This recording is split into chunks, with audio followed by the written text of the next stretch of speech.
യേശുമിശിഹായ്ക്ക് സ്തുതിയായിരിക്കട്ടെ. ചൈനയിലൊരു ഉറവയുണ്ടത്രേ.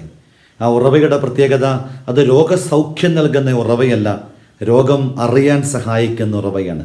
ആ ഉറവയിൽ അല്പനേരം മുങ്ങി പറഞ്ഞാൽ ജീവിതത്തിൽ രോഗമുള്ള ഇടങ്ങളെ കണ്ടെത്താനായിട്ട്, ആ ഭാഗത്ത് അസ്വസ്ഥതകൾ ഉണ്ടാകാനായിട്ട് ഇടവരും.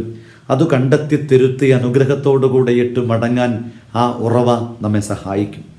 ക്രിസ്തുവാകുന്ന ഉറവയിൽ കണ്ണാടിക്ക് മുമ്പിലൊക്കെ ജീവിതത്തെ ഒന്ന് വെച്ചിട്ട് കഴിഞ്ഞ നാളുകളിൽ എൻ്റെ ആത്മീയ ഇടങ്ങൾക്ക് വന്ന അപജയങ്ങളൊക്കെ കണ്ടെത്താൻ, തിരുത്തലിൻ്റെ കൃപാവഴികളോട് ചേർന്ന് അതിനെയൊന്ന് ഏതെങ്കിലും മേഖലയിൽ തിരികെ പിടിക്കാൻ, പരിത്യാഗങ്ങളും ചില ഉപേക്ഷകളുമൊക്കെ നമ്മളെ ഈ മേഖലയിൽ കരുത്തുറ്റവരാക്കി മാറ്റുകയാണ്.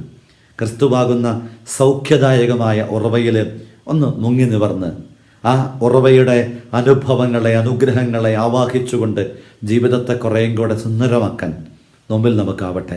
സൗഖ്യത്തിൻ്റെ ഉറവയിലേക്ക് ബത്സയിദ കുളക്കരയിലെ മനുഷ്യൻ കൊതിയോടെ 38 കൊല്ലം കാത്തിരുന്നത് പോലെ കാത്തിരിക്കാതെ വേഗത്തിലെത്താൻ ഈ നാളുകളിലൂടെ നമുക്ക് ശ്രദ്ധിക്കാം.